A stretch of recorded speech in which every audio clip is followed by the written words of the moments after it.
యోసేపు జీవితంలో నుండి వచనం వెంబడి వచనం మనం ధ్యానిస్తూ ఉన్నాం కదా. ఈరోజు అదే యోసేపు జీవితంలో నుంచి మరో దివ్యమైన సందేశం చూడండి. ఆదికాండం 43వ అధ్యాయం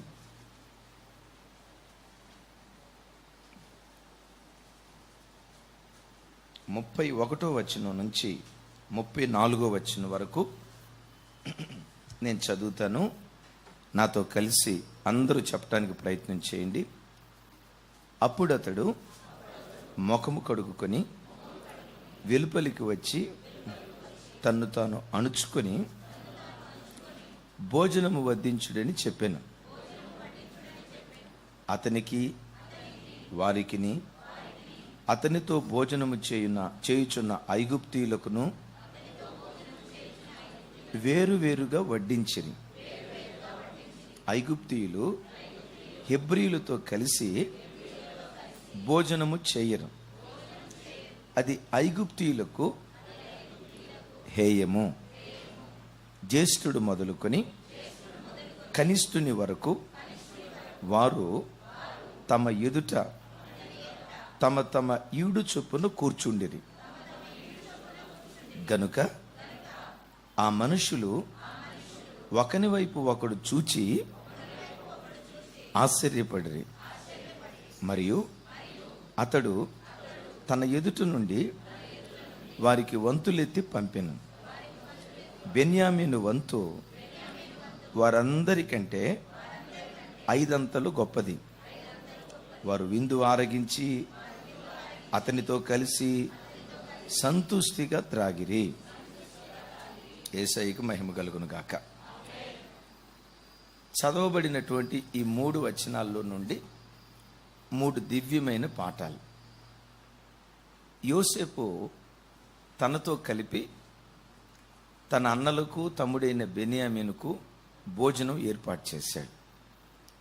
ఈ భోజనాన్ని కూర్చునేటప్పుడు అక్కడేమో హెబ్రీయులు, ఇక్కడేమో ఐగుప్తీయులు.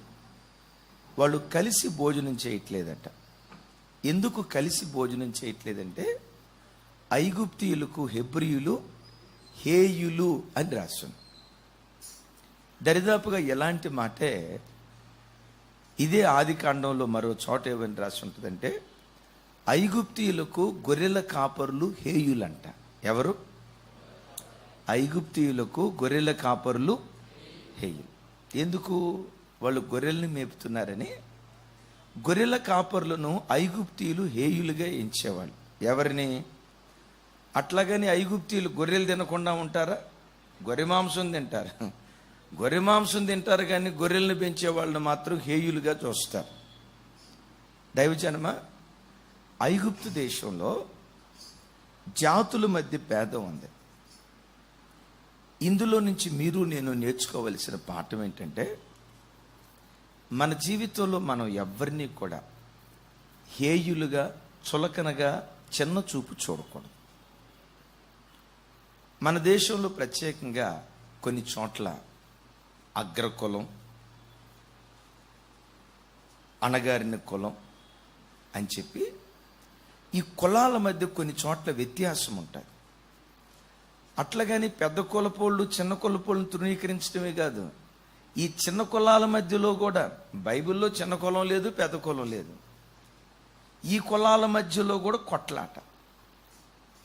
2 గొప్ప 3 గొప్ప అంటే 2 అంటారు మరి 2 గొప్ప, 3 అంటారు 3 గొప్ప, 2 3 చేసుకోరంట, 3 2 చేసుకోరంట.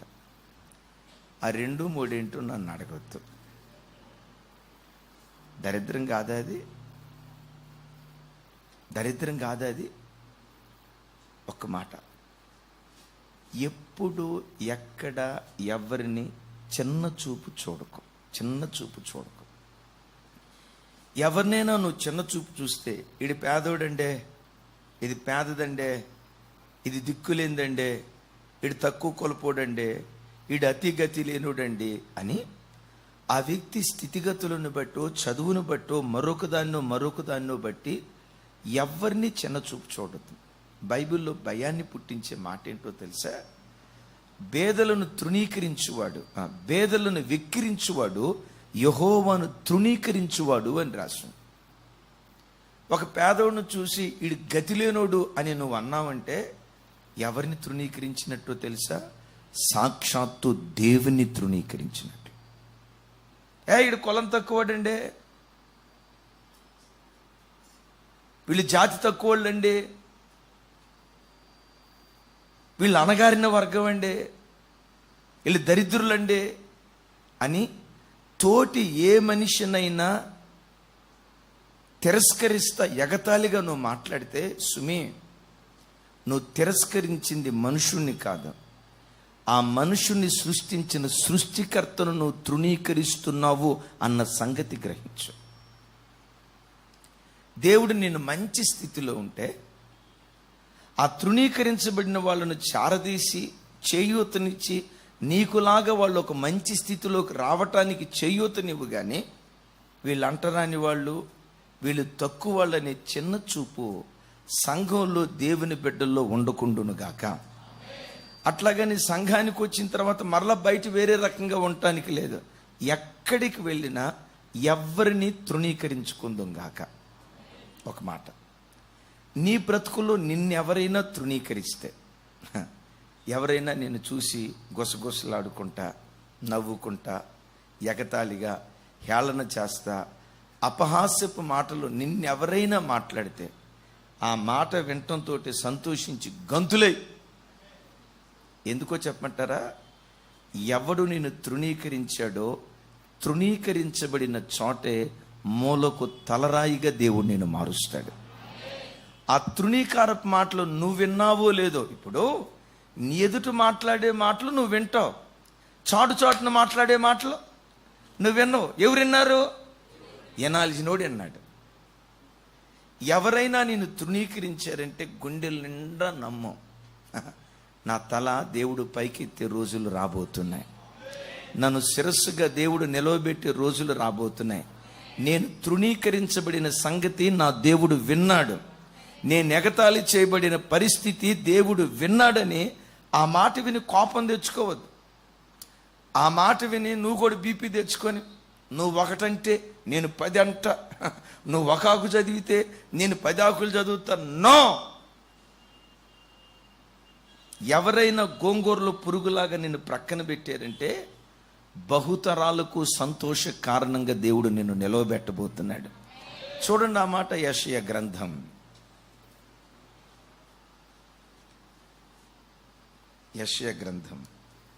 60వ అధ్యాయం. అందరూ చూడండి, యెషయా గ్రంథం 60వ అధ్యాయం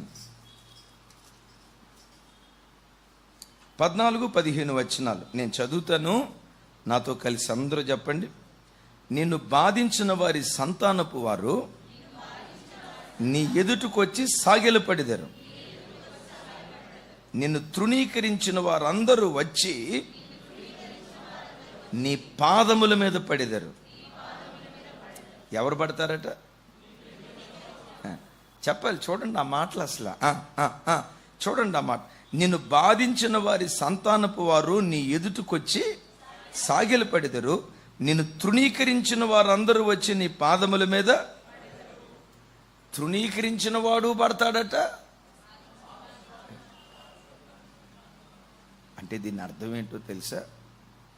నిన్నెవరైనా తృణీకరించి ఎగతాళిగా మాట్లాడితే అది దేవుడు మనసులో ఉంచుకొని ఆ తరంలో తృణీకరించిన వాడు నీ కాళ్ళ మీద పట్టమే కాదు, ఆ తర్వాత తరంలో కూడా దేవుడు దాన్ని గుర్తుంచుకొని సాగిలిపడేటట్లు చేస్తాడట. చెప్దాం ఆమేన్. నీవెవరినైనా తృణీకరిస్తే, ఆడెవడో మనల్ని తృణీకరిస్తే వాడు మన కాళ్ళ మీద పడతాడు అని అన్నాం, దానికి ఆమెన్ అన్నారు, బాగుంది. మరి నువ్వెవరినైనా తృణీకరంగా మాట్లాడితే ఎప్పుడు ఒక పేదోడిని చూసి కానీ, ఒక విధవరాల్ని చూసి కానీ, దేని స్థితిలో బ్రతుకుతున్న వాళ్ళని చూసి కానీ, భిక్షగాళ్ళను చూసి కానీ, పేదరికాన్ని అనుభవిస్తున్న వాళ్ళని చూసుకుని ఆడు బిచ్చిపోడండి, ఆడి బతుకెప్పుడు అంతే, ఆడి బతుకెప్పుడు దరిద్రం అని పొర్రపాటు. నిన్నెవరైనా ఆ మాట అన్నారా? దేవుడు అంటాడు, నిన్ను బాధించిన వారి సంతానం వారు నీ పాదాల మీద పడతారు, నిన్ను తృణీకరించిన వారందరూ వచ్చి నీకు సాగిలి పడతారు అని చెప్తూ ఆ తర్వాత మాట అంటారు చూడండి, 15వ వచనం నాతో కలిసి. నీవు విసర్జించబడుటను బట్టియు ద్వేషించుటను బట్టియు ఎవడును నీ మార్గమును దాటిపోలేదు. దేన్ని బట్టి? విసర్జించుటాన్ని బట్టి, ద్వేషించుటాన్ని బట్టి ఎవడును నీ మార్గమును దాటిపోలేదు. నిన్ను శాశ్వత శోభాతిశయముగాను బహుతరములకు సంతోష కారణముగాను చేసేదను. ఎలా చేస్తాడట? ఎన్ని తరాలకు? ఎన్ని తరాలు బతుకుతాం మనం? ఏమో దేవుని కృప. 4 తరాలు మనం బ్రతికామనుకోండి, నీవు చనిపోయిన తర్వాత కూడా నీ తర్వాత సంతతి వారిని బహుతరాలకు సంతోష కారణంగా చేస్తాడు. మనం ఎవరిని తృణీకరించొద్దు. నిన్నెవరైనా తృణీకరించి హేయంగా మాట్లాడితే అస్సలు బాధపడద్దు. తృణీకరించారంటే వెంటనే బహుతరాలకు సంతోష కారణంగా దేవుడు నన్ను చేయబోతున్నాడు. ఆమెన్. శాశ్వత శోభాతిశయంగా దేవుడు నన్ను నిలవబెట్టబోతున్నాడని ఆ తృణీకారపు మాటలు విని ఏడవద్దు. ఆ తృణీకారపు మాటలు విని దుఃఖపడొద్దు. ఆ తృణీకారపు మాటలు విని కృంగిపోవద్దు. ఆ తృణీకారపు మాటలు విని ఎగిరి గంతులేయుదుగాక. మీరు ఎట్టా చూస్తున్నారంటే, తృణీకరించినప్పుడు ఎట్టా గంతులేస్తామన్నా బీపీ రాదా? కోపం రాదా? చూడండి, ఒక చోట జరిగిన సంగతి లైవ్ వెళ్తుంది కనుక స్థలాలు, వ్యక్తుల పేర్లు నేను మరుగ్గా ఉంచాల్సి వస్తుంది. ఎందుకంటే దేవుని కృప మన లైవ్ కొన్ని వేల మంది చూడటానికి దేవుడు కృప ఇస్తున్నాడు. అన్ని ప్రాంతాలలో చూస్తారు కనుక ఒకవేళ ఈ మాట వాళ్ళు వింటే మా గూర్చే చెప్పారని వాళ్ళు బాధపడతారు. అందుకని పేర్లు, స్థలాలు నేను మరుగు చేస్తాను. అది ఒక ప్రాంతం. పేరు మోసిన ఆసామి. ఆ ఆసామి దగ్గర ఒక ఆయన చాలా సంవత్సరాల నుంచి కవతం చేస్తున్నాడు. అంటే కూలి, ఏమంటారు కవతం అంటే? పాలేరు కాదు, అది కరెక్ట్. పాలేరుగా పనిచేస్తున్నాడు. దినాలు అట్లా సాగుతున్నాయి. ఈ పాలేరు కొడుకు 10వ తరగతికి వచ్చాడు. కాస్త ఎగ్జామ్ ఫీజు కట్టాల్సి వచ్చి ఈ పెద్ద ఆయన దగ్గరికి వచ్చి, యజమానుడి దగ్గరికి వచ్చి, అయ్యా మా ఓడికి ఒక 100 రూపాయలు ఫీజు కట్టాలి, 10వ తరగతి ఫీజు, కొంచెం సహాయం చేయండి అయ్యా అని అన్నాడంట. ఈ యజమానుడు అన్నాడంట, ఎరా నీ కొడుకు 10వ తరగతి, పాలేరుగడి పిల్లలకు చదువు ఎందుకురా? కూలోడికి చదువు ఎందుకురా? కూలోడి పిల్లలకి చదువు ఎందుకురా? చదువు ఎవరికి కావాలి? మాలాంటి పిల్లలకు కావాలి, మాలాంటి ఆసాము లాంటి పిల్లలకు కావాలి. పాలేరుడి పిల్లలకి చదువు ఎందుకురా అని కాస్త తృణీకరంగా మాట్లాడాడంట. ఆ పాలేరు అన్నాడట, చూడండి నా వైపు చేతులు జోడించయ్యా, డబ్బులు ఇకపోతే ఇకపోయారు, పాలేరుడి పిల్లలకి చదువు ఎందుకు అనొద్దయ్యా, నీలాంటి పేదోడి పిల్లలకి ఆ మాటలు అనొద్దయ్యా, నాకు కొంచెం బాధగా ఉంది అంటే ఈయన అన్నాడంట, ఎరో నోరు లేస్తుందే, నాకే వ్యతిరేకంగా నోరు తెరిచి మాట్లాడతావా అని అన్నాడట. ఏడ్చుకుంటూ అతను వెళ్ళిపోయాడు. ఎవరో మీలాంటి దయగలిగిన వాళ్ళు డబ్బులు ఇచ్చారు. 10వ తరగతి బాబు పాస్ అయ్యాడు, డిస్టింక్షన్లో పాస్ అయ్యాడు, ఇంటర్మీడియట్ అయిపోయింది, ఎంసెట్ రాశాడు, ఇంజనీరింగ్లో క్వాలిఫై అయ్యాడు, హైదరాబాద్లో ఇంజనీరింగ్ చదివాడు, సత్యం కంప్యూటర్స్లో సాఫ్ట్వేర్ ఇంజనీర్గా ఉద్యోగాన్ని సంపాదించాడు. ఉద్యోగం చేస్తున్న దినాల్లో అమెరికా ఆఫర్ వచ్చి అమెరికా దేశానికి ఆ రోజుల్లో, ఏ రోజుల్లో? ఆ రోజుల్లో అంటే 2001, 2002, 2003 ఆ రోజుల్లో ఆ దేశానికి వెళ్ళాడు. దేవుని కృప, లక్షలు సంపాదించాడు. తండ్రికి ప్రతి నెల లేకపోతే 5-6 నెలలకు ఒకసారి కొన్ని లక్షల రూపాయలు పంపిస్తా, నాన్న ఈ డబ్బులు వేస్ట్ చేయొద్దు, మన ప్రాంతంలో ఎక్కడో ఒక చోట స్థలాలు, పొలాలు ఉంటే కొనండి అని చెప్పి సుమారుగా 10 సంవత్సరాల పాటు తండ్రికి డబ్బులు పంపించాడట. ఈ 10 సంవత్సరాల్లో ఆల్మోస్ట్ 20 ఎకరాల పొలం ఈ పేదోడు కొడుకు అదే ప్రాంతంలో సంపాదించాడట. దరిదాపుగా 20-25 ఎకరాలు సంపాదించిన తర్వాత అమెరికా నుండి ఒక 2 నెలలు సెలవుల నిమిత్తం స్వస్థలానికి వచ్చాడు. తండ్రితో అన్నాడట, నాన్న మన పొలాలు ఉన్నాయి కదా, ఒకసారి మన పొలాలు చూసి వద్దాం నాన్న అంటే, రా బాబు వెళ్దామని చెప్పి ఆ పొలాల్లోకి తీసుకెళ్ళాడు. కూలి వాళ్ళు పని చేస్తున్నారు. ఆ పని చేస్తున్న కూలీల మధ్యలో ఒక ముసలాయన, అంటే మరీ ముసలాయన కాదు, కొంచెం పెద్ద వయసు కలిగిన ఆయన, తలగొట్టు కట్టుకొని ఈ పిల్లోడి వైపు ముఖం చూపించకుండా అటువైపు తిరిగి పని చేసుకుంటున్నాడంట. ఈ అబ్బాయి చూశాడు, నాన్న ఈ పెద్ద ఆయన ఎక్కడో చూసినట్లుందే, ఈ ముఖం నాకు బాగా ఎరిగిన ముఖం లాగుందే, ఎవరు ఆయన? తండ్రి అన్నాడంటే, బాబు నువ్వు గుర్తుపట్టావా? ఎవరో స్పష్టంగా నేను చెప్పలేను కానీ మొత్తానికి బాగా తెలిసిన ఆయన ఎవరు డాడీ ఆయన అని అంటే, తండ్రి చెప్పాడంట, బాబు ఒకప్పుడు పెద్ద మోతుబరి దగ్గర నేను పాలేరుతానం చేసేవాడిని కదా, ఆ యజమానుడే ఒకప్పుడు ఈ పొలానికి యజమానుడు, ఈరోజు ఇదే పొలంలో కూలి పని చేస్తున్నాడయ్యా. అట్టట్లయింది డాడీ. సామెత ఒకటి ఉంది కదా, బండ్లు ఓడలు అవుతాయి, ఓడలు బండ్లు అవుతాయి. కిరీటం ఎవ్వడికీ శాశ్వతం కాదు, ధనం ఎవ్వడికీ శాశ్వతం కాదు. అయ్యో డాడీ, మేము 10వ తరగతి అయిపోయిన దాకా 10-15 సంవత్సరాలు ఆయన దగ్గర మీరు పనిచేశారు కదా, మన ఆసామి, మన యజమాని సుమారుగా 15-20 సంవత్సరాలు పాలేరుగా అక్కడ మీరు పనిచేశారు, మాకు అవన్నీ జ్ఞాపకమే. అలాంటి యజమాని మన పొలంలో పనిచేయటమా? పరిగెత్తుకుంటా యజమానుడి దగ్గరికి వెళ్ళాడట. అయ్యా ఏంటి, ఏమైపోయింది, ఏంటి మా పొలంలో పనిచేస్తున్నారు?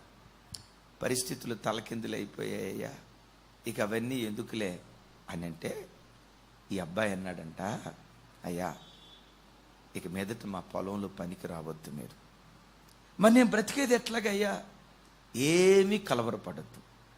వృద్ధాప్యానికి వచ్చావు, నీకు అమ్మగారికి నెలకు 5-6 వేల రూపాయలు పంపిస్తే చాలు. ప్రతి నెల అమెరికా నుంచి 5-6 వేల రూపాయలు మేము పంపిస్తాం.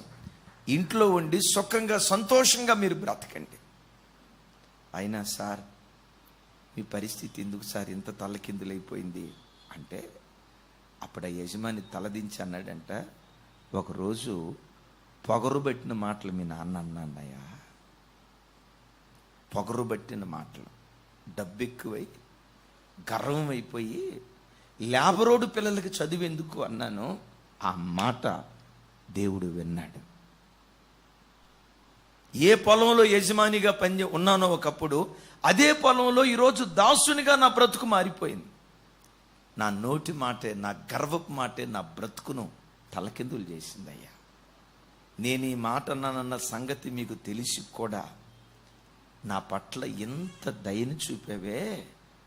ఇలాంటి మనసు నిజంగా మీరు ఆరాధించే దేవుడే మీకు అనుగ్రహించాడయ్యా, ఆ మనసు దేవుడే మీకు ఇచ్చాడయ్యా అని యేసయ్యను స్తుతించడం ప్రారంభించాడట. దైవజనమా, ఎప్పుడు ఎవరిని తృణీకరించుకు, ఎగతాళిగా మాట్లాడు, ఎవరిని హేయులుగా ఎంచకు. ఇంకొకసారి చెప్తాను, మన దేశంలో కొంతమందికి ఈ కుల వ్యవస్థ వల్ల వాడు తక్కువ కులపోడండి అని కొంతమంది తొందరపడి అంటారు. ఎప్పుడు ఆ బుద్ధిహీనపు మాట మాట్లాడతారు.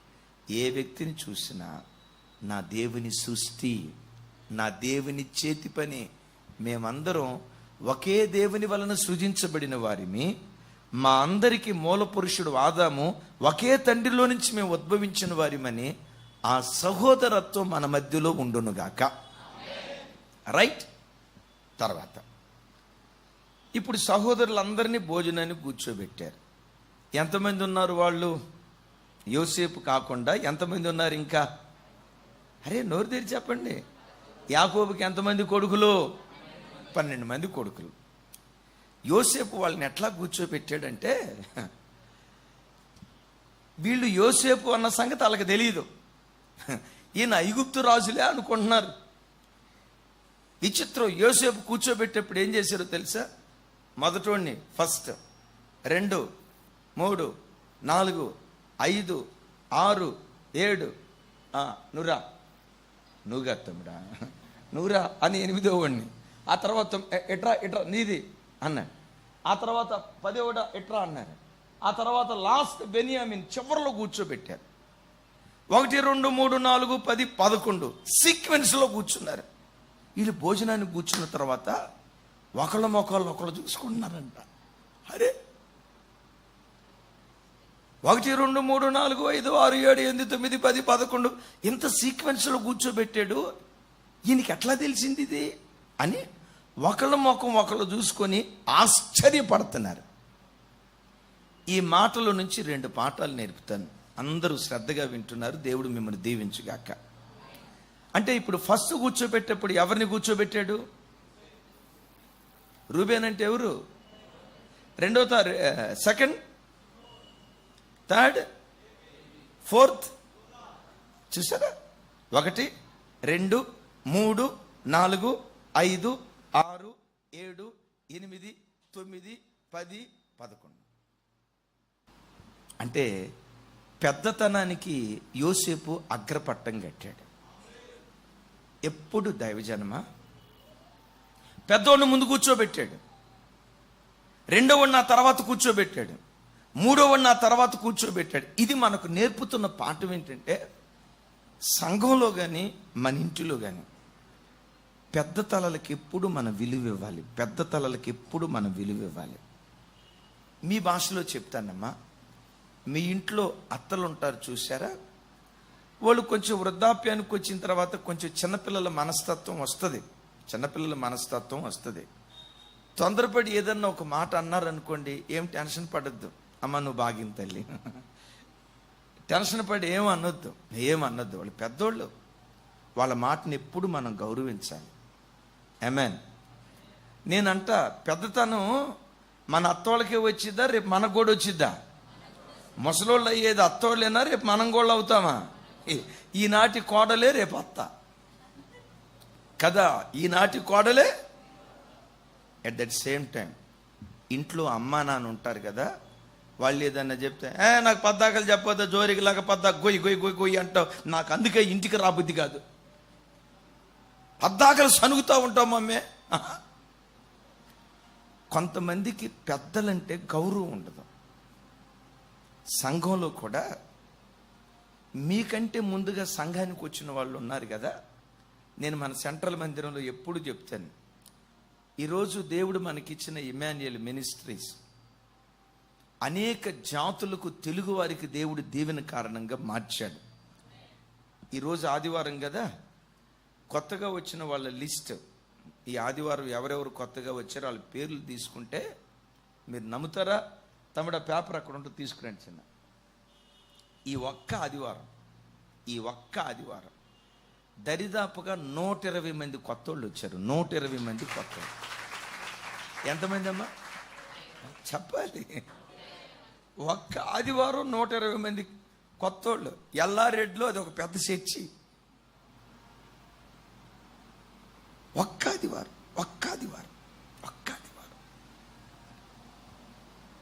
ఎక్కడెక్కడి నుంచో.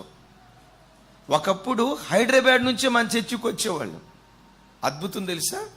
ఈరోజు ఆదివారపు ఆరాధన కొరకు బెంగళూరు నుంచి వస్తున్నారు, ముంబై నుంచి వస్తున్నారు, ఇక ఆంధ్రా నుంచి అయితే సరే మెడ్రాస్ నుంచి వస్తున్నారు.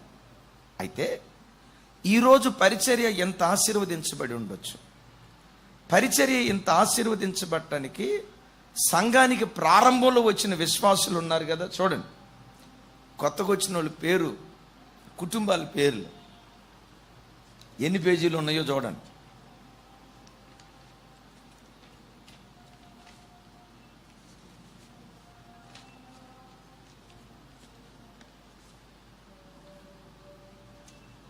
కుటుంబాలే 92 కుటుంబాలు వచ్చినాయి. ఒక్క ఆదివారం కుటుంబాలే 92 కుటుంబాలు వచ్చినాయి. అయితే నేనంట, మన సేవ ఇంతగా నిలవబట్టడానికి, వర్ధిల్లటానికి మొదట దేవుని కృప అయితే, రెండోది చెప్పంటారా, ప్రారంభంలో వచ్చిన విశ్వాసులు ఉన్నారు కదా, ఆ చిన్న స్థితిలో సంఘానికి మూల స్తంభాలుగా నిలవబడ్డారు. ఆ తల్లులు ప్రార్థన చేసేవాళ్ళు. ఎస్, ఆ రోజుల్లో కొంతమంది తల్లులు పగలంతా మందిరానికి వచ్చి ఆ ఫుల్ ఫీట్ ఉంటుంది కదా, ఆ ఫుల్ ఫీట్ ఎదురుగా మోకరించి ఉదయం 10 నుంచి సాయంత్రం 5 దాకా 7 గంటల మందిరంలో అలాగే ఉండి ప్రార్థన చేసేవాళ్ళు. ఆ బిడ్డల ప్రార్థన మూలంగా ఎక్కడెక్కడి నుంచో ప్రజలు ప్రవాహంలాగా రావటానికి దేవుడు కృప చూపించాడు. చెప్దాం ఆమేన్. ఇప్పుడు సేవ ఎంత ఎదిగిన తర్వాత ఇప్పుడు మనం ఎవరిని గౌరవించాలి? మన ఆరంభంలో సేవ కొరకు ప్రయాసపడిన వాళ్ళు ఉన్నారు కదా, వాళ్ళని ఎప్పుడు మనం గౌరవించాలి. కొంచెం గట్టిగా చెప్దాం, కొంచెం గట్టిగా. ఒకసారి చిన్నకాలనీలో ఆరాధన జరిగేటప్పుడు ఒక తల్లి, ఆ తల్లి పేరు నాకు జ్ఞాపకం లేదు, మొత్తానికి ఆదివారం వచ్చేది మన చర్చికి. వాళ్ళ కొడుకుని చూడటానికి వచ్చినప్పుడు ఒక ఆదివారం పాట పాడింది.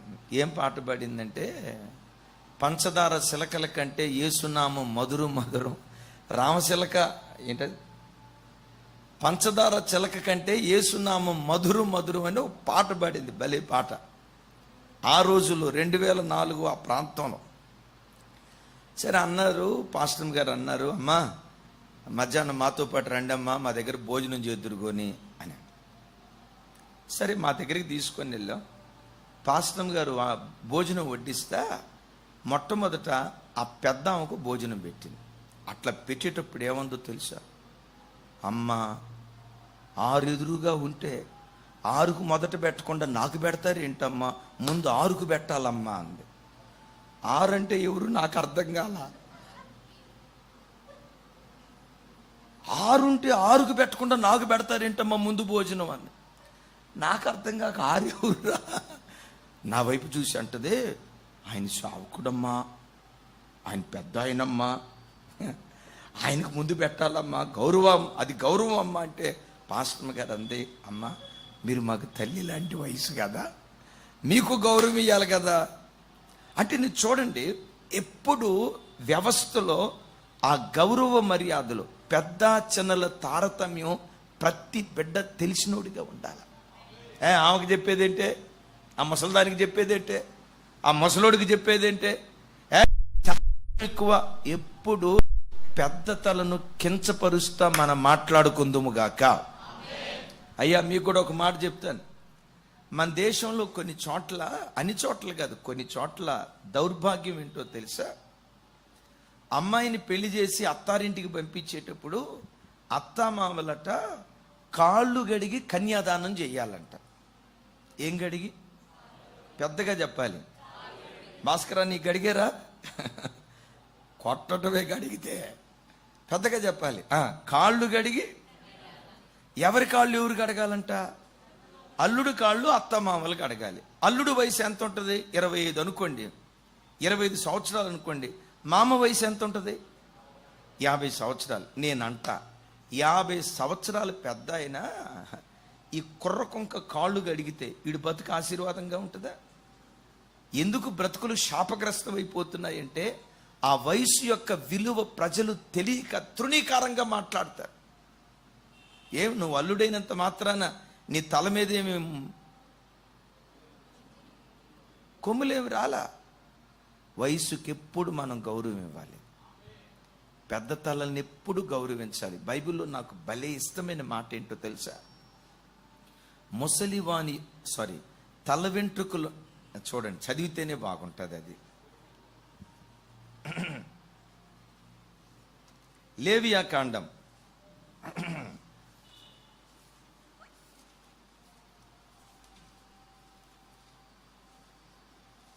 32వ వచనం, 19వ అధ్యాయం 32వ వచనం. నాతో కలిసి చెప్పండి.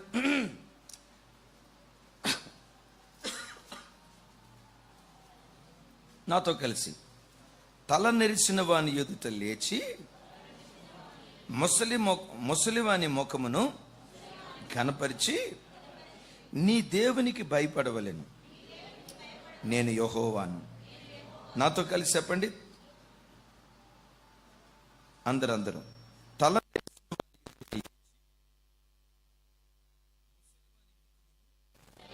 ఘనపరిచి నీ దేవునికి భయపడవలెను. యేసయ్యకి మహిమ కలుగును గాక. మిమ్మల్ని అడుగుతాను, నా వైపు చూడండి. దేవునికి భయపడటం అంటే ఏంటి? సింపుల్, చదువుకున్నాం కదా. దేవునికి భయపడటం అంటే ఏంటి? తల వెంట్రుకలు నరిసిన వాని ఎదుట లేచి వాని ముఖాన్ని గౌరవించటమే యెహోవాకు భయపడటం అని రాస్తుంది.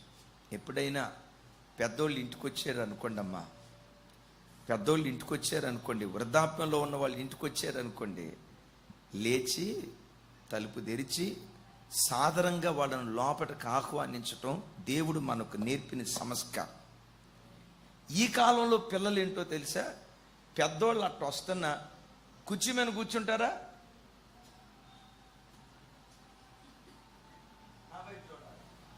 ఆ మధ్య దేవుడు ఒకడు అన్నాడంట, మరి పెద్దోళ్ళు వచ్చారా కాలు మీద వదిలేతామట.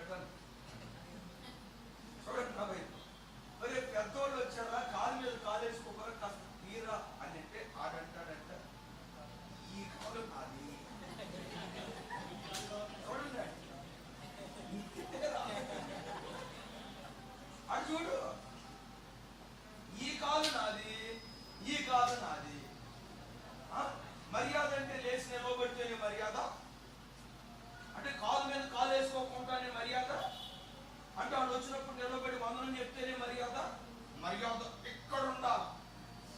ఎక్కడుండాలా? నేనంటా ఎక్కడున్నది క్రియల రూపంలో బయలుపరచబడుతుంది. అవునా కదా? హృదయంలో నీకు మర్యాద అనేది ఉంటే, గౌరవం అనేది ఉంటే, పెద్దవాళ్ళు కనపడటంతో లేచి ఆ పెద్దవాని ముఖాన్ని గౌరవిస్తావు. అలా చేస్తే చెప్పండి, ఎవరికి భయపడినట్లు? చెప్పాలి, ఎవరికి భయపడినట్లు? అంటే దేవునికి భయపడటం అంటే మందిరానికి వచ్చి అని ఏదో సలుచినోడ్లాగా వణకటం కాదు. దేవునికి భయపడటం సింపుల్ డెఫినేషన్. తల వెంట్రుకలు నెరిసిన వానిని గౌరవించాలి, పెద్దలను గౌరవించాలి.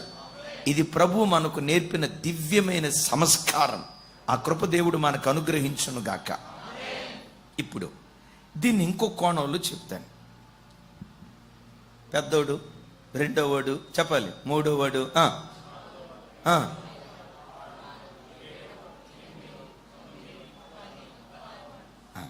రైట్. యోసేపు యేసుక్రీస్తు వారికి సాదృశ్యం అని చెప్పే కదా. యేసుక్రీస్తు వారు సమస్తము ఎరిగినవాడు.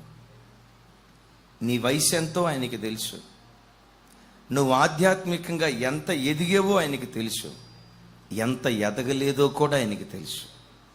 నీ ఆధ్యాత్మిక పరిపక్వత ఎంతో దేవునికి తెలుసు, నీ ఆధ్యాత్మిక అపరిపక్వత ఎంతో కూడా ఆయనకి తెలుసు. దైవజన్మ, ఆయన పిల్లలైన మనం ఆధ్యాత్మిక జీవితంలో విశ్వాస సంవత్సరాలు పెరిగే కొద్దీ ఆత్మీయతలో కూడా మనం ఎదిగినటువంటి వారిగా ఉండాలి. పౌలు గారు ఒక చోట అంటాడు, భలే దివ్యమైన మాట అంటాడు. నేను చిన్నపిల్లవాడిగా ఉన్నప్పుడు చిన్నపిల్లవాడిలా మాట్లాడా, చిన్నపిల్లవాడిగా ఉన్నప్పుడు చిన్నపిల్లోడి చేష్టలు చేశా, చిన్నపిల్లోడిగా ఉన్నప్పుడు చిన్నపిల్లోడిలాగా ప్రవర్తించా. ఇప్పుడు నేను పెద్దోడిని అయిన తర్వాత చిన్నపిల్లవాడి చేష్టలు నేను మానేశాను అంటాడు. చప్పలు కొడుతూ దేవునికి స్తోత్రాలు చెప్తాం. మన ఆత్మీయ వయసు ఎదుగుదలతో పాటు ఆ పరిపక్వత మనలో రావాలి. పరిపక్వత పొందిన విశ్వాసులు ఎలా ఉంటారో ఒక మాట చెప్తా. చిన్ననాటికి సనగరు, చిన్ననాటికి గొనగరు, అప్పుడే ముఖం మార్చి అప్పుడే నవ్వుతారు, అప్పుడే ముఖం మార్చి టచ్ స్క్రీన్ లాగా క్షణానికి ముఖాలు మార్చి అప్పుడే నవ్వుతా. ఎప్పుడు కొంతమంది చూడండి, ఆడు ఎప్పుడు నవ్వుతాడో ఎప్పుడు సీరియస్గా ఉంటాడో దేవుడికే తెలుసు. కొంతమందికి అర్థం కాదు, అప్పుడే మళ్ళీ సంతోషంగా ఉన్నట్టుంటారు, అప్పుడే అదో రకంగా ఉంటారు. టచ్ స్క్రీన్లు రంగులు మారిపోతూ ఉంటాయి. ఎట్లా ఉండాలో చెప్తా. జస్ట్ గత మే మాసంలో మే నెల 18వ తారీఖున మన చర్చికి వచ్చే ఒక అమ్మాయి మ్యారేజ్. అయితే వేరే చర్చిలో వాళ్ళు నా దగ్గరకు వచ్చి అడిగారు, అయ్యా 18వ తారీఖు పెట్టుకోవాలనుకుంటున్నాం, మీకు అనుకూలమేనా? శనివారం సాయంత్రం.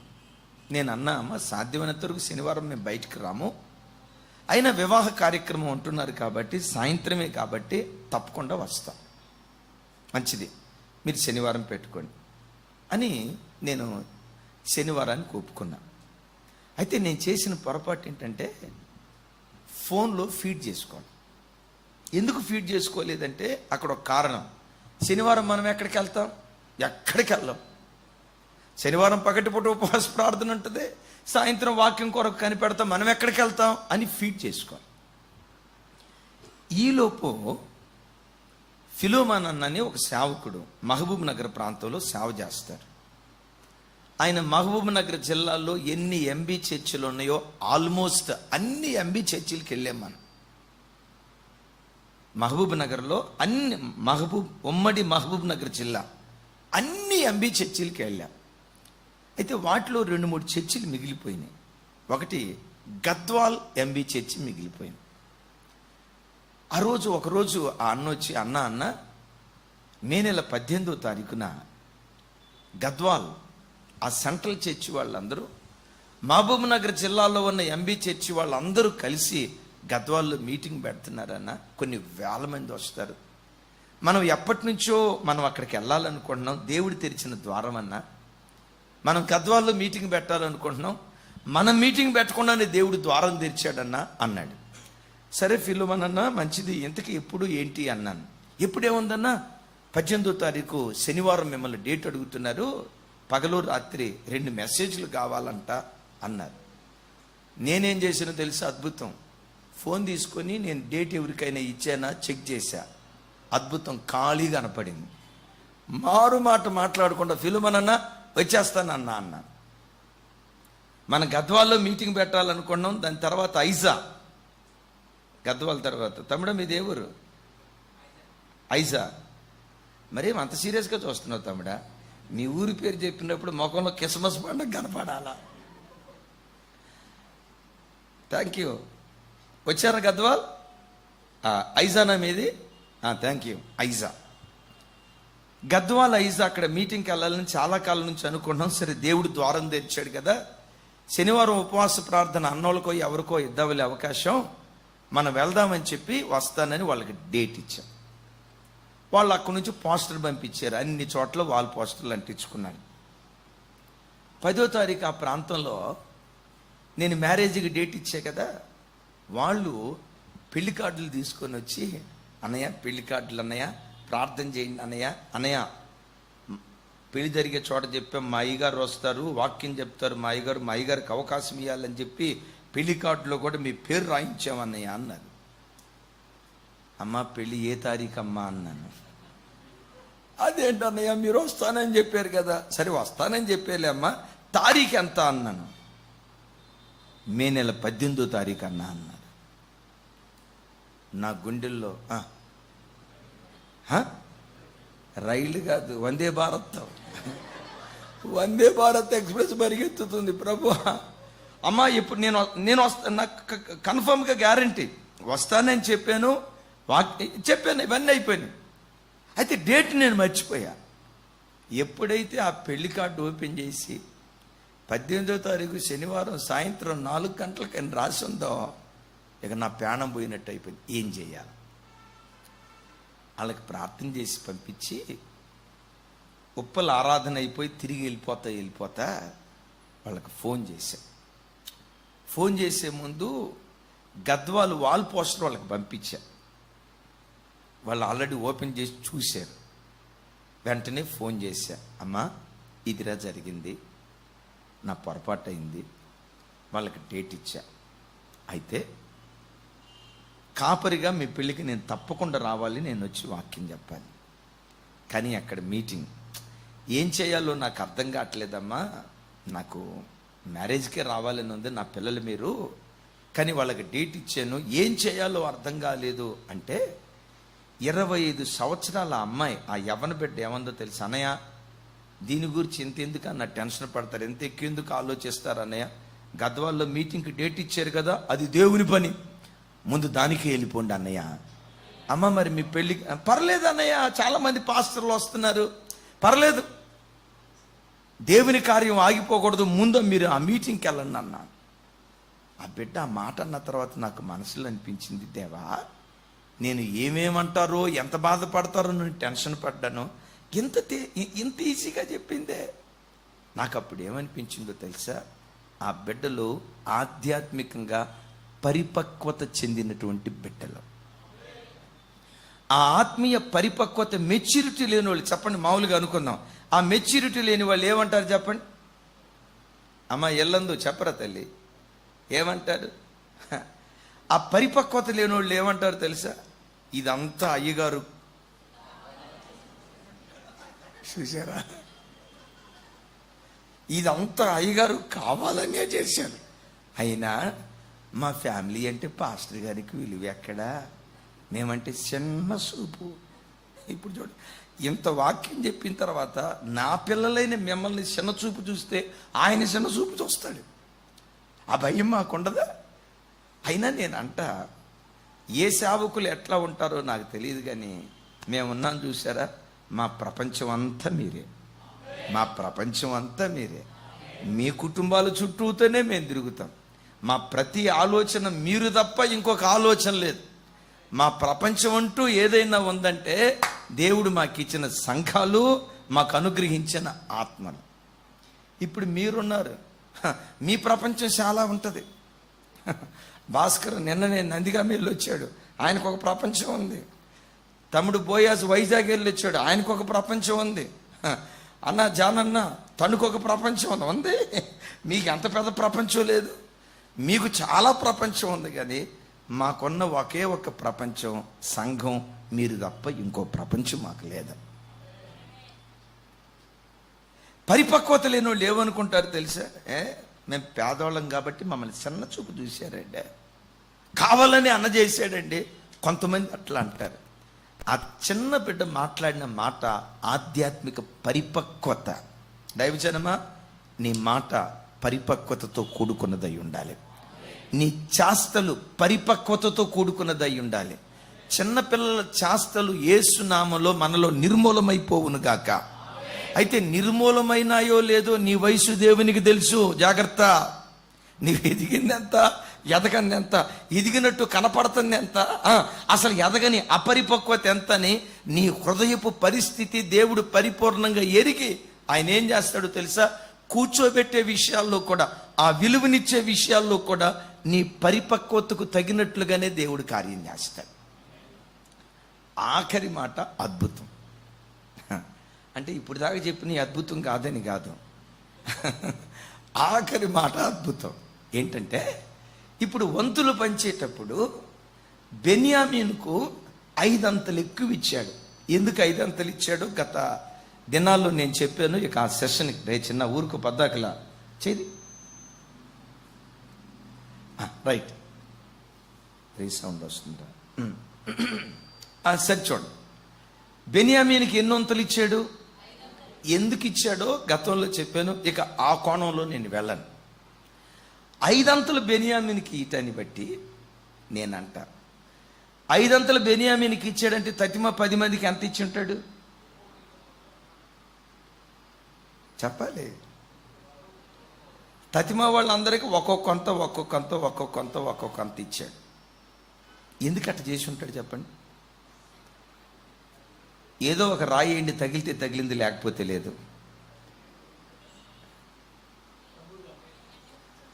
తన రక్త సంబంధి కాబట్టి, తన తోబుట్టు కాబట్టి, ఇది ఆల్రెడీ చెప్పాను. మరలా ఇక దాని చుట్టూ తను దిగితే అట్లా, దీని తర్వాత ఏదో ఉంటుంది కాబట్టి దాని గురించి చెప్తున్నా. ఇప్పుడు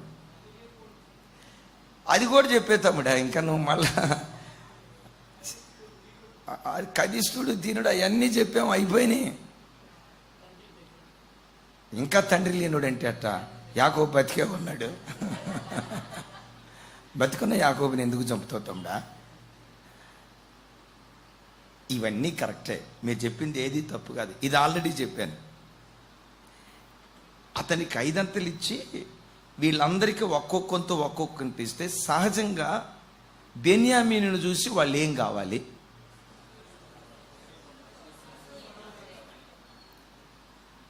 ఇచ్చి చెక్ చేస్తున్నాడు.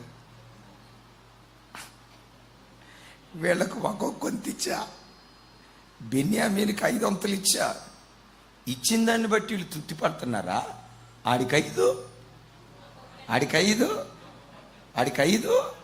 నాకు ఒక్కొక్కటి అని చెప్పి తమ్మును చూసి అసూయ పడుతున్నారా అని పరీక్షించటానికి యోసేపు ఇలా చేశాడు.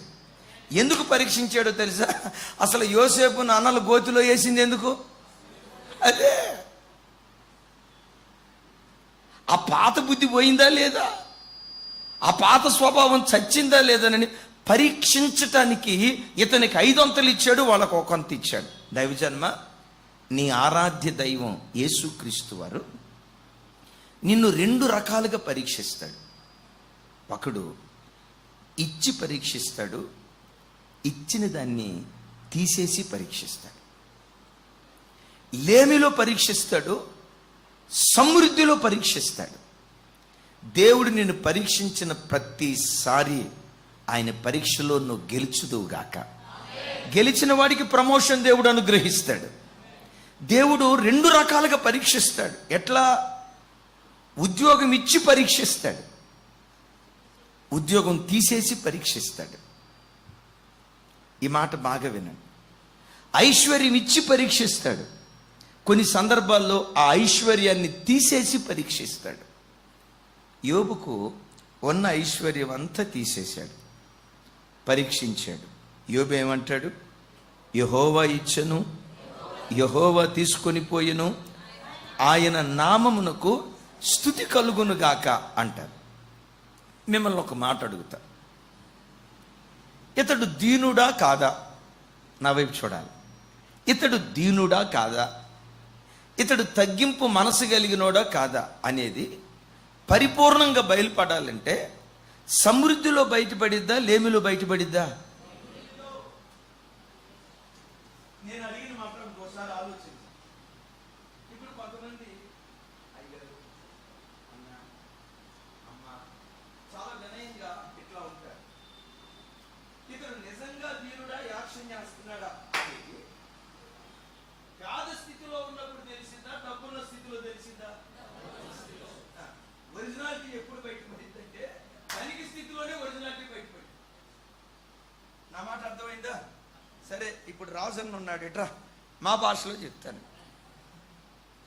రాజన్న ఇప్పుడు చిన్నోడు, పెద్దోడు చిన్నోడు. ఇప్పుడు రాజు సేవకి అంటే కొత్తగా ఏం కాదు కానీ ఒక 8 సంవత్సరాలు అవుతుంది చిన్న. అరే 8 సంవత్సరాలు, 23 8 సంవత్సరాలు. రాజు సేవకు వచ్చిన ప్రారంభంలో మమ్మల్ని చూడటంతో అన్న అక్క భయపడ్డాడు, ఇప్పటికి భయపడుతున్నాడు. ఇది ఒరిజినల్ క్యారెక్టర్ కాదు, ఇప్పుడు కనపడేది ఒరిజినల్ క్యారెక్టర్ కాదు. తాను మాతో కలిసి మా దగ్గర పనిచేస్తున్నాడు కాబట్టి వయసు చిన్నది, దేవుడు ఇంకా తనను వాడుకోవటానికి ఇంకా వయసు ఉంది కాబట్టి సో ఈ టైంలో దీనుడిగా బ్రతుకుతున్నాడు. ఇప్పుడు చూపించే దీనత్వం ఒరిజినల్ కాదు. అట్లాగా నువ్వు నటిస్తున్నావు అంటలేదు రాజు.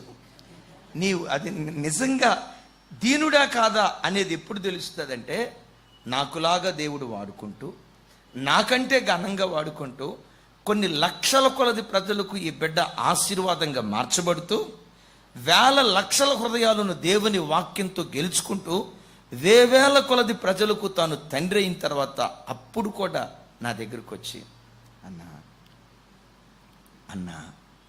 అన్నాడు అనుకో, that is original. Am I right?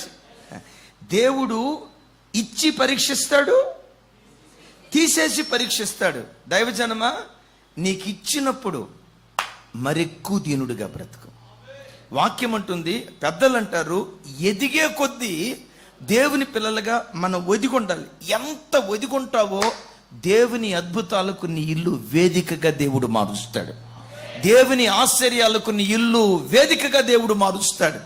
అందుకనే సామెతలో భలే చక్కటి మాట రాస్తుంది, చూడండి ఆ మాట.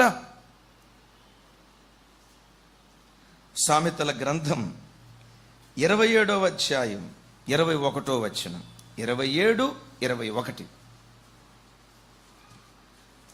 అందరూ చూడండి. 27, 21. 21.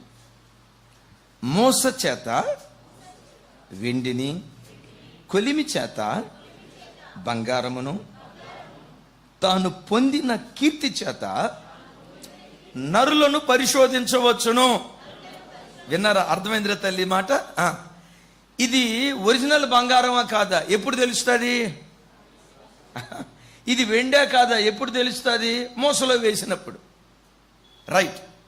ఇతడు నిజంగా దీనుడా కాదా ఎప్పుడు తెలుస్తుంది అంటే, ఒకడు తాను పొందిన, చెప్పాలి, తాను పొందిన కీర్తి చేత అతన్ని పరిశోధించవచ్చును.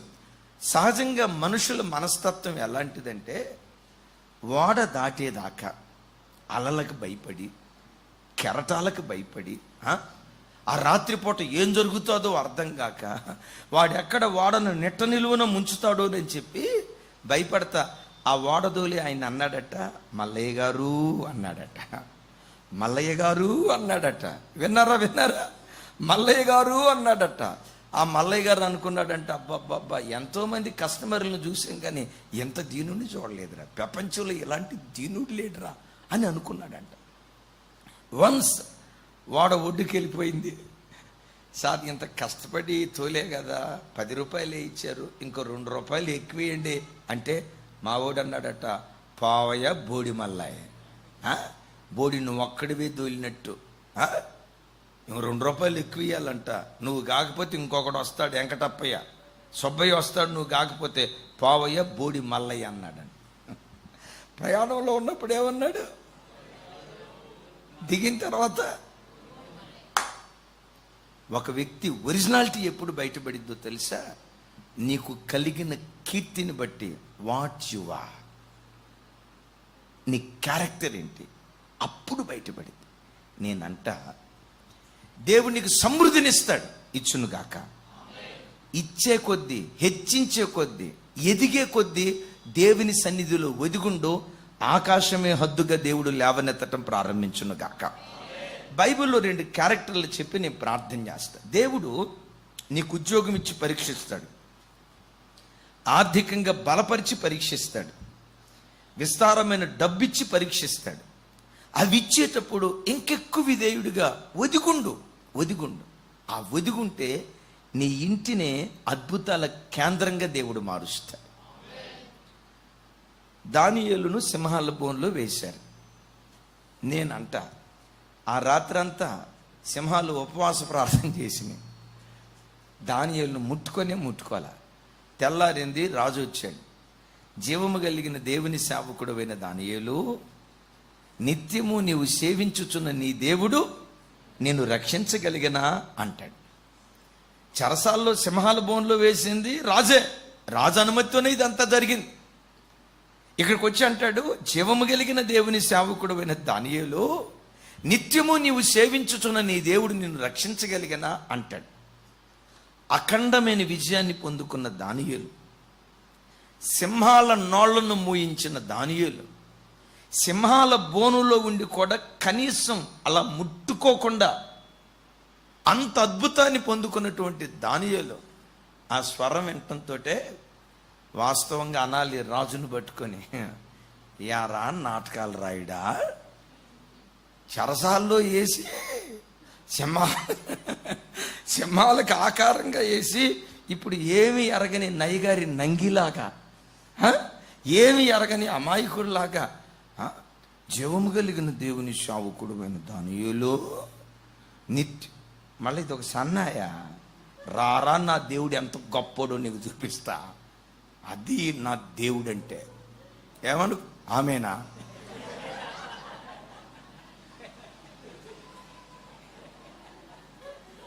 చూడండి, అది నా దేవుడు అంటే నా రేంజ్ అది. ఏమీ చేయలేకపోయావురా, ఇదిరా అని బడాయి మాటలు మాట. కానీ ఏమంటాడో తెలుసా? రాజు చిరంజీవగుగాక, నేను నా దేవునికి నిర్దోషిగా కనబడి తిని గనుక తన దూతలను పంపి సింహపు నోళ్లను మూయించాడు. ముగింపులో ఏమంటాడో తెలుసా? రాజా, నీ దృష్టికి నేను నేరము చేసిన వాడను కాదు గదా.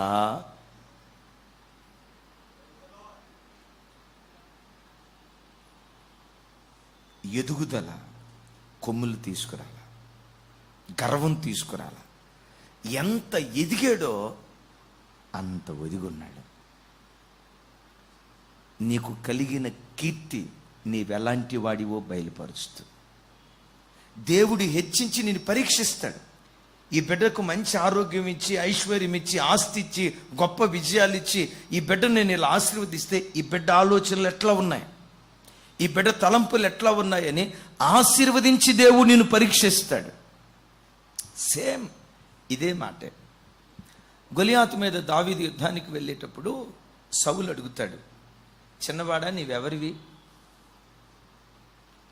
ఎట్లా ఏ ధైర్యాన్ని బట్టి యుద్ధానికి వెళ్తానంటున్నావు అంటాడు.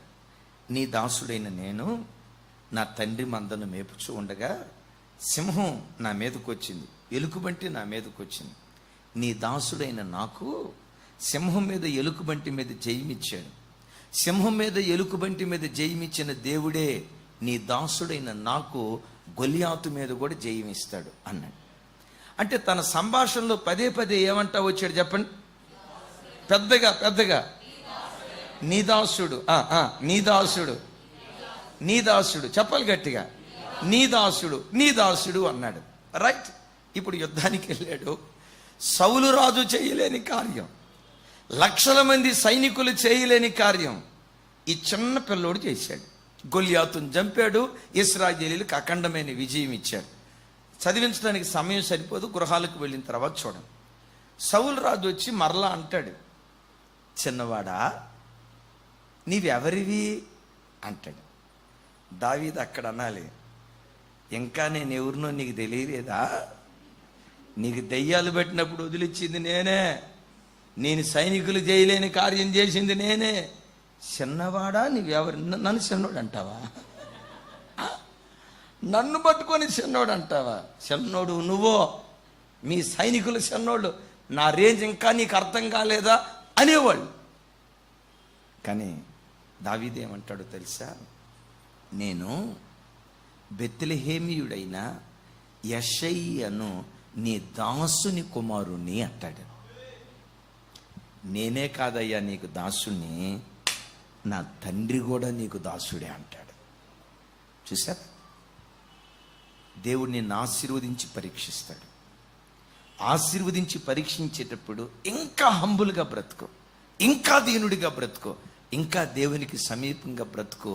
నీ ఇంటిని అద్భుతాల వేదికగా దేవుడు మార్చునుగాక. అట్టి కృపతో దేవుడు మనల్ని స్థిరపరచున్నట్లు చప్పలు కొడితే సైకు స్తోత్రాలు చెప్దాం.